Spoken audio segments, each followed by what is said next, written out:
You wouldn't believe how rude some people can be. Just you're minding your own business and they push in front of you in the queue. They let the door slam in front of you. They fall over my feet. Really annoying, frustrating. How to deal with these rude and ungrateful, aggressive, arrogant people?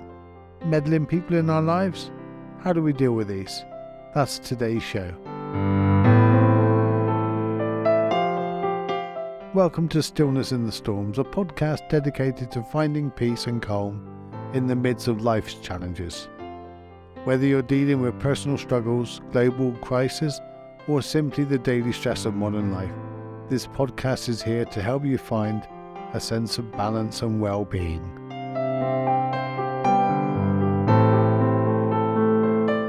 That intro was wrote by GHP, OpenAI, or just AI, I don't know what it's called. But yeah, I thought it did pretty good. I typed it in and said, explain Stillness in the Storms podcast. And that's what it wrote. Welcome to Stillness in the Storms, a podcast dedicated to finding peace and calm in the midst of life's challenges. Whether you're dealing with personal struggles, global crisis, or simply a daily stress of modern life, this podcast is here to help you find a sense of balance and well-being. I thought that was pretty awesome. I thought that was pretty good. It also gave me a couple of other examples, and I'll do them on the next two podcasts. But, it did better than me. So I'm going to be out of a job soon. I'm just going to say, hey, write a podcast, and I'll just read it. I'm only joking. You get me, you get 100% me, or on this podcast, 98% me. But yeah, I want to talk about rude, arrogant, just ungrateful, meddling people. But just before that, I want to say thank you to Jennifer, Laura and Audra. Thank you so much for donating, and it makes all the difference. And I've made it really easy now for people to go and download the 5 Simple Practices for Inner Peace. It's a book I wrote not that long ago, and it just gives you a little more inner peace in life. Really simple things you can do even if you cannot meditate. And also there's a donate button as well, which helps me with the hosting of this podcast and helps me with the editing. The more help with the editing, the more episodes I can put out, and it really makes a difference. So head over to thankyousteven.com. Yeah, that's easy, isn't it? thankyousteven.com. There you go. And I will remind you at the end of the podcast so we can sit back and relax and just enjoy the podcast. Okay, talking about meddling and interfering people. I've got a wonderful quote by Marcus Aurelius, and I always use this, and I always go back and read it whenever people are starting to really annoy me. Because, people annoy me, all the time. It's not like you get to a place in life where you find inner peace and nobody ever bothers you. Nobody ever gets on your nerves and everything's rosy and you're walking around in this world and it's just beautiful and you're hugging trees and everything's just love. It's just not like that. People will still annoy you. People still get on your nerves. And it's the reality of things. I get on my own nerves, trust me. My mind is so mentally chattering all the time that I'm like, seriously? You want to think about that now? As if I'm not busy enough? You know exactly what I'm saying. And, and it comes up with the most inappropriate things to think about when not thinking about it. When it's like, can you think of the most inappropriate thing to think about now? Yep, already on it. That's your mind. That's what the mind does. But I want to go back to this quote. Right, Marcus Aurelius, 2,000 years ago, 2,500 years ago, he was on it, wasn't he? So, when you wake up in the morning, tell yourself, the people I deal with today will be meddling, ungrateful, arrogant, dishonest, jealous, and surly. They will be like this because they can't tell good from evil. But I have seen the beauty of good and the ugliness of evil, and I have recognized that the wrongdoer has nature related to my own, not of the same blood and birth, but the same mind, and possessing a share of the divine, and so none of them can hurt me. No one can implicate me in ugliness. nor can I feel angry at my relative or hate him. We were born to work together, like feet, hands and eyes, like the 2 rows of teeth, upper and lower. To obstruct each other is unnatural. To feel anger at someone, to turn your back on him. These are unnatural. Marcus Aurelius. Okay, it's kind of long quote, but I want to pick it apart a bit later in the podcast, but let's get to the main point of this. I was out with my sister the other day, and we had a doctor's appointment, and we queued up at the chemist, and something shiny caught my eye, so I went and had a look at it, and I think my sister bent down to look at something in a bag or something like that, and someone went past her and just, jumped the queue. And I got back and said, "You right?" And he goes, "Yeah, just lost my place in the queue." I went, "Oh, right. Did you move?" And she went, "No, I was right here." It's like, okay. And I could tell my sister was agitated. And I said, "Don't worry about it, it's fine." And we had this conversation relatively quiet, but I think my sister wanted the person to hear in some way. I can't do confrontation. I'm terrified of it. I'm like, shh, don't say anything. God, hide, put the blinds up, no one can see me that I'm agitated. I would hate for them to, but in somewhat, there's a part of me, there's a voice inside of me that wants them to know that, hey, you just done me wrong. You've just really, you've ruined my day, Okay, they haven't ruined my day, but you know what I mean? You feel hard done by. It's not right. It's not just. You waiting in the queue. They should do the same thing. They're adults, for Christ's sake. They're not 2-year-old children. So we have all that process in our mind of all these different things. And we see it the way we see it. Now then, if I see it from my sister's perspective, she was in the queue. There. Plain view. Obvious she was in the queue. So why would someone do that? And that's a correct perspective. Then take another perspective. Someone's walking in through the door. They're not sure if they're putting something in their bag. Are they just looking at the shelf? The shelves were quite close. Were they minding their own business? Perhaps they had their head in the phone or something like that. Don't judge that. Just we all do it sometimes. Maybe they had an important phone call. Whatever reason, and she just didn't take much notice and walked past and joined the queue. That's a different perspective. And that's, again, a correct perspective based on the person that jumped the queue. Maybe that's where they were viewing. And the thing is, there's multiple reasons why we do these ignorant, stupid things. We're not always walking around blissfully aware of everything else that's going on. When I drove my car before my accident, I was only driving for about 8 months. But the amount of times I would cut in front of someone, or someone would beep and things like that. And that's only the times that people pointed it out to me. I wonder how many times I did it and someone went, oh, they just pulled out in front of me. Or done something wrong, or braked aggressively and things like that. All those things people moan about. But the thing is, unless it's pointed out to us, we don't know we did it. And very often, if it is pointed out, we go on the defensive. And we try to justify it. It's like, no, I didn't do that. I was perfectly fine. There was plenty of room. But there might have been plenty of room from your perspective. It may not have been plenty of room from their perspective and their ability to drive. Who knows? So the point is, I'm making there's multiple perspectives and there's multiple rights. That's really interesting. It doesn't mean just because your right differs from their right, it doesn't mean your right is any more than theirs. There's multiple truths.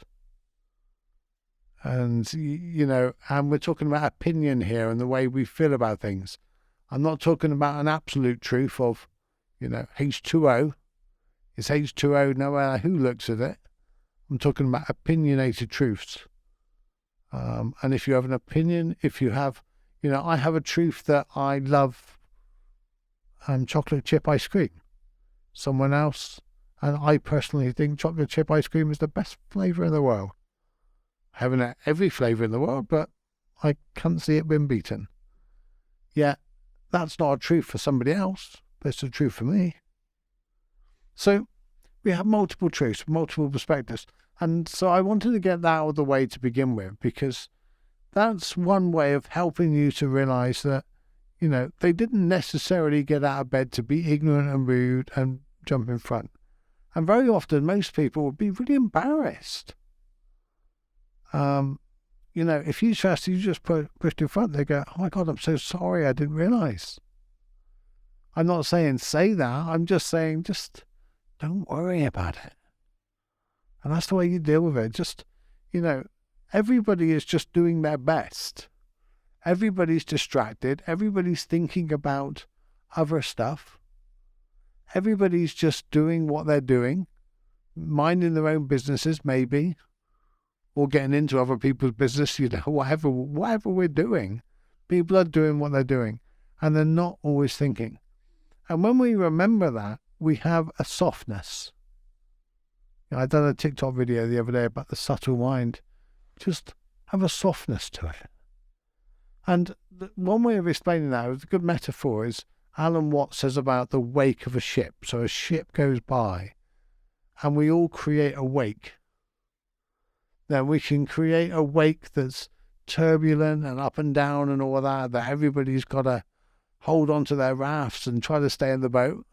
Or we can just be a little more subtle, and we can create a wake that's just a gentle wake that isn't really affected, just a calm, but you cannot not create a wake. And the point is, you're not in control of the wake. The wake doesn't control the ship, but we can choose what we do with it. We can choose to, we can just bob along, or we can sit in the boat screaming at the ship. How dare you do that? How dare you disrupt my lovely, smooth lake, ocean? That's what we're doing. We're going up and down on the wake, and we're complaining about it. The ship's already gone. The captain's already thinking about the next problem. And that's what we're doing. We're thinking about the next problem. We're thinking about how to get out of the car park, how to pay for our bills. We're thinking about what we're going to do for tea. What am I going to do for tea? I got a nice cottage pie for tea. I do like my cottage pie. Anyway, see, my mind, boom, straight away to something else. It's what it does. It's what it does all the time. What are you having for tea? Drop me an email. I'll put a link on the Thanks Steven page to a box where you can message me as well.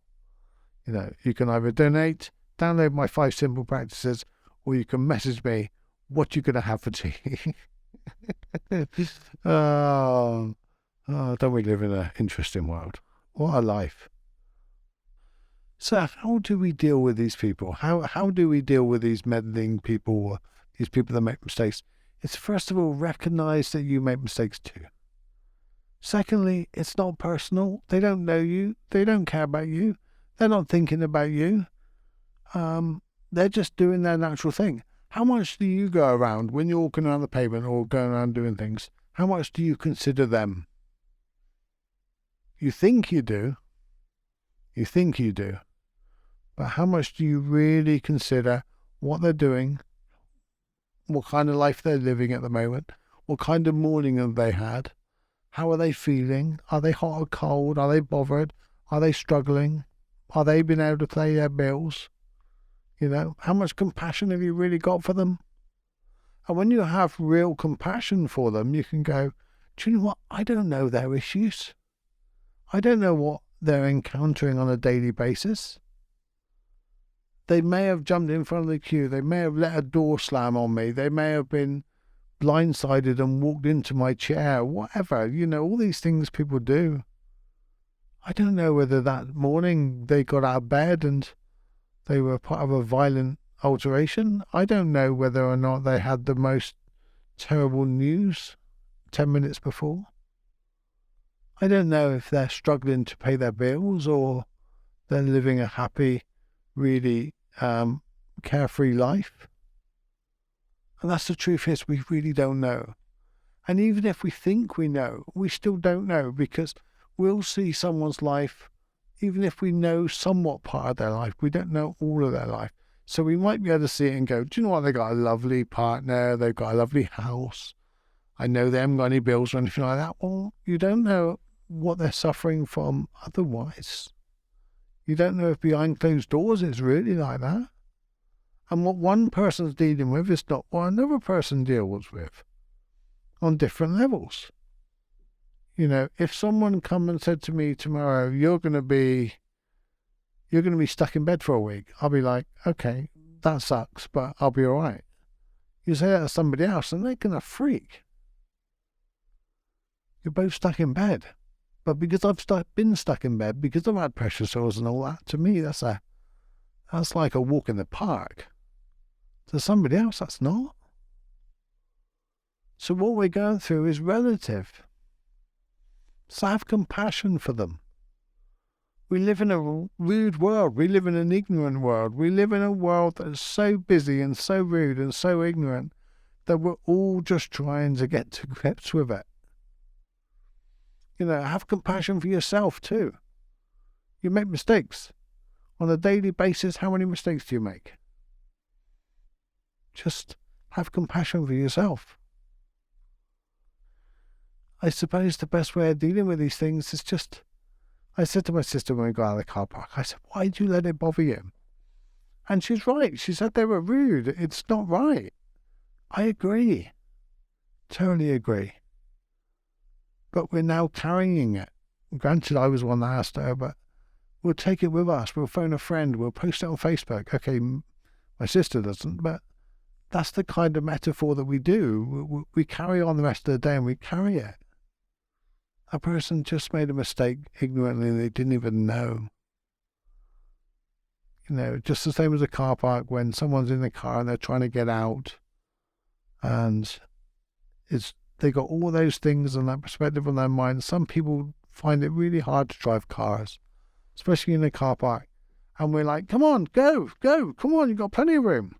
It's like, well, you don't know whether that person had an accident 2 days before and they're now worried a bit. You don't know whether their vision is as good as yours. And you might say, well, they shouldn't be driving. Well, I'm sorry.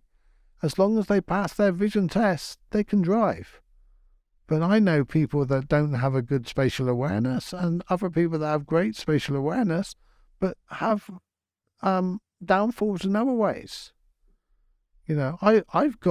I get driven around by 5 different carers and they all drive differently. And they all have great qualities in driving. And none of them are perfect. I'm perfect. No, I'm not. I'm not. I can't even drive my jet properly. The amount of times I crash that in, you ought to see my house. I'd say I do the decorating below 3 foot, which basically means the undecorating, the scuffing up of the skirting boards and everything. Yeah, nobody's perfect. Be a little more compassionate, be a little more forgiving, and realise that we're all just doing our best. And that's how we deal with rude, ungrateful, arrogant, meddling, dishonest, jealous people. We're doing our best, and we're doing it based from our lives and our perspective and what we've learned to be the best. And I think just have a softening to it. Just try next time when someone's rude to you, just try doing nothing with it. And it feels better. Subtle mind. Just ride the wake, just a gentle, do nothing with it. Don't add no more fuel to the fire. Don't add any more fuel that's going to make the fire go bigger. I'm sure I didn't need to explain that metaphor to you.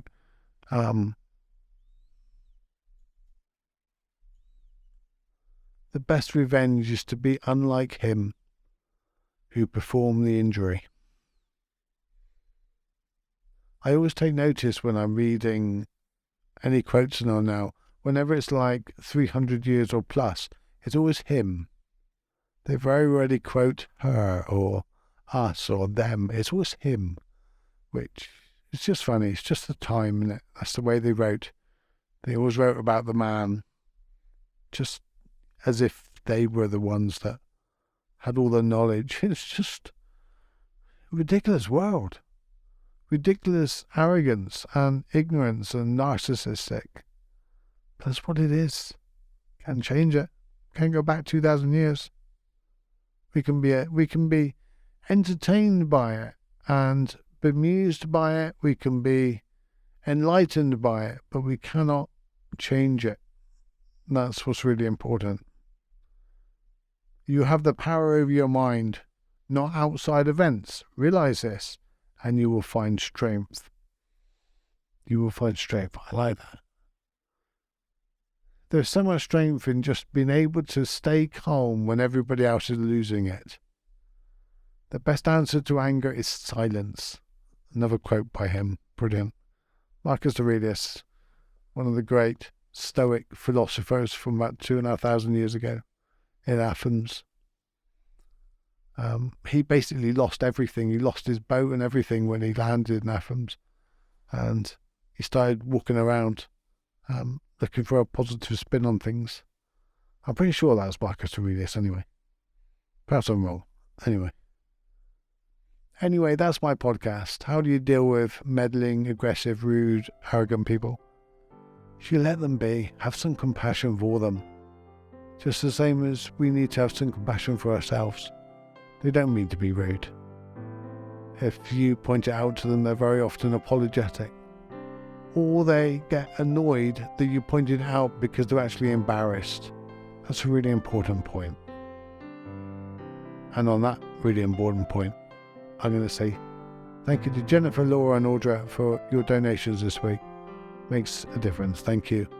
And if you want to donate or download the 5 simple practices for inner peace, or drop me a message telling me what you're going to eat for tea later, you can do so at thankyousteven.com. Take care. I love you.